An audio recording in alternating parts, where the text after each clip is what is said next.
On en parle souvent, mais au fond, c'est quoi le Conseil supérieur de la liberté de communication ?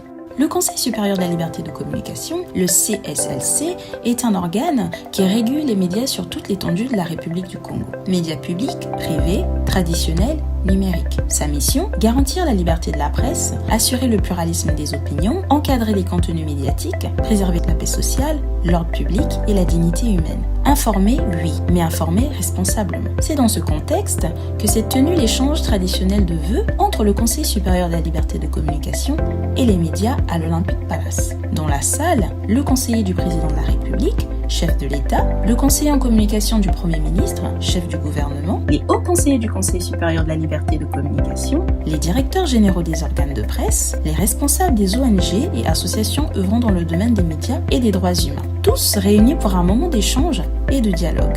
La cérémonie débute par une présentation des vœux des médias, portée par un journaliste, puis la réponse du président du Conseil, M. Médard Milandou. Dans son discours, le président du Conseil a souhaité rappeler plusieurs points essentiels.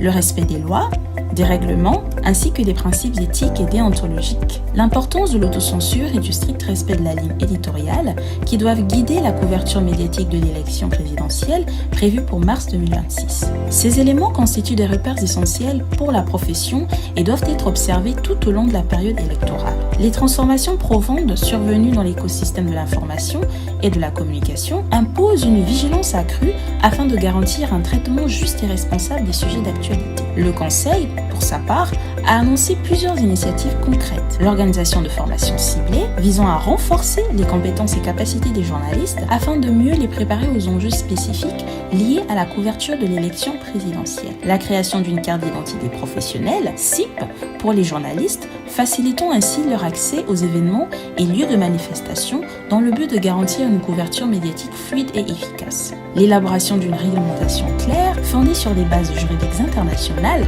afin de modérer ou limiter la diffusion de contenus de désinformation qui pourraient nuire à la sécurité nationale, au cyberharcèlement ou à d'autres formes de discours nuisibles. L'engagement à accompagner les professionnels des médias dans l'exercice de leur mission en mettant à leur disposition toute l'expertise nécessaire pour garantir un travail respectueux des standards éthiques et déontologiques. Une collaboration renforcée avec les associations du secteur dans le but d'assurer le bon fonctionnement des médias et de promouvoir une information fiable et équilibrée.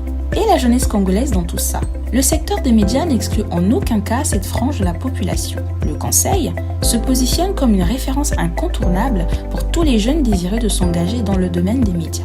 Procédures officielles, reconnaissance légale, encadrement professionnel. Radio, télévision, presse écrite, médias web et numérique, la rencontre se termine par la traditionnelle photo de famille, symbole d'une collaboration forte entre les médias et le régulateur. Sobre, mais plein de sens, une nouvelle année s'ouvre pour une presse libre, responsable et respectueuse des règles. C'était la trouvaille du jour sur Bisengoya Congo.